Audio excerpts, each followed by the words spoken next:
चीन में फिर पैर पसार रहा कोरोना। वुहान में 3 साल बाद फिर लगा लॉकडाउन। क्या है चीन की जीरो कोविड नीति?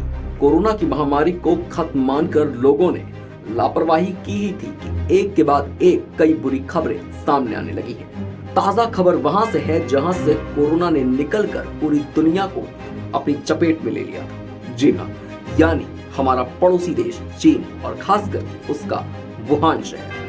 यह शहर चर्चा में ही तब आया था जब वहां से निकली महामारी ने दुनिया भर में हाहाकार मचाकर रख दिया था। वहां से अब ताजा अपडेट यह है कि वुहान में 3 साल बाद फिर से लॉकडाउन लगाने की नौबत आ गई है। जी हाँ, आपको बता दें कि इस हफ्ते वुहान में कोरोना के 20 से 25 नए मामले सामने आए हैं। 2019 में भी कोरोना का पहला केस मिलने के बाद वुहान में लॉकडाउन लगाया गया था। एक बार फिर कई मामले सामने आए तो दोबारा से लॉकडाउन लगा दिया गया है। वुहान कोरोना के बाद पूरी दुनिया में चर्चित हो गया था। यहाँ 2019 के अंत में विश्व का पहला कोरोना केस मिला था और यहीं दुनिया में सबसे पहले लॉकडाउन लगाया गया था। इस सप्ताह वुहान में कोरोना के 20 से 25 नए मामले सामने आए। हालांकि इस पैंडेमिक के पूर्व अनुभवों को देखते हुए लगता है कि ये संख्या तो बेहद मामूली है, लेकिन चीन में जीरो कोविड नीति लागू है। इसीलिए वहां कोई भी केस मिलते ही हालातों पर काबू पाने के लिए तुरंत लॉकडाउन और अन्य सख्त इंतजाम कर दिए जाते हैं। अब आप सोचेंगे कि जीरो कोविड नीति क्या है, तो चलिए हम बताते हैं। जीरो कोविड नीति का मतलब ये कि वहां पर किसी भी इलाके में एक कोरोना संक्रमित मिलते ही पूरे के पूरे इलाके में लॉकडाउन कर दिया जाता है ताकि संक्रमण आगे ना फैल सके। ये एक एहतियातन कदम होता है जो चीन सरकार उठाती है। वुहान में ज्यादा संक्रमण वाले इलाकों की इमारतों को सील किया गया है।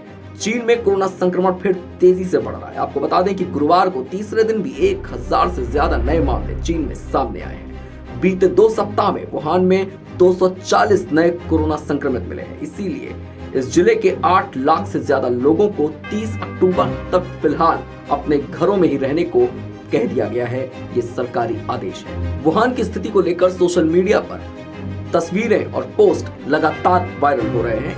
इससे पहले चीन के चौथे सबसे बड़े शहर ग्वांगझोउ और उसकी राजधानी ग्वांगडोंग के कई इलाकों को सील किया जा चुका है। उधर राजधानी बीजिंग के एक यूनिवर्सल रिसोर्ट थीम पार्क को बंद कर दिया गया है।